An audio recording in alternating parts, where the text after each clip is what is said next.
అందరికీ నమస్కారం. నిర్జల ఏకాదశి వ్రత కథ. పురాతన హిందూ గ్రంథాల ప్రకారం ఒకసారి పాండవులు మహర్షి వేదవ్యాసుని ఏకాదశి ఉపవాసం ఎలా ఆచరించాలో మరియు దానివల్ల కలిగే ప్రయోజనాల గురించి అడిగారు. వ్యాస మహర్షి ఒక సంవత్సరంలో 24 ఏకాదశులు ఉంటాయని మరియు ప్రతిదానికి ప్రత్యేక ప్రాముఖ్యత ఉందని సమాధానం ఇచ్చారు. ఈ ఉపవాసాలను ఆచరించడం వల్ల పాపాలు నశించిపోతాయి మరియు అపారమైన ఆధ్యాత్మిక పుణ్యం లభిస్తుంది.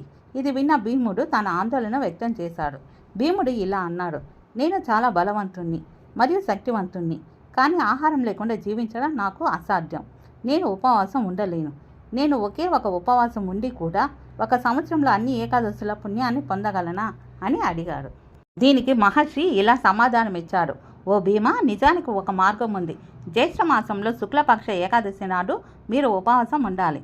దీనికి నిర్జల ఏకాదశి అని పిలుస్తారు. ఈ రోజున మీరు ఆహారం మరియు నీరు రెండింటిని పూర్తిగా మానేయాలి మరియు పూర్తి భక్తితో విష్ణువును పూజించాలి.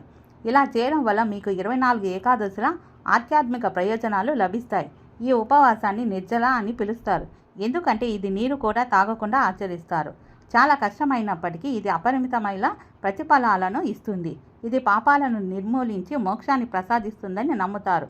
భీముడు వ్యాస మహర్షి సలహాను అంగీకరించి నిర్జల ఏకాదశి ఉపవాసాన్ని గొప్ప సంకల్పంతో ఆచరించాడు. అతను రోజంతా ఏమీ తినకుండా తాగకుండా ఉండి విష్ణువుని పూజించాడు. ఫలితంగా విష్ణువు అతనికి శాశ్వతమైన పుణ్యం మరియు వరాన్ని ప్రసాదించాడు. ఈ ఉపవాసాన్ని నిజాయితీగా మరియు భక్తితో ఆచరించే ఎవరైనా అనేక జీవితాలలో చేసిన పాపాల నుంచి విముక్తి పొందుతారని మరియు విష్ణు నివాసమైన విష్ణులోకంలో స్థానం పొందుతారని చెబుతారు.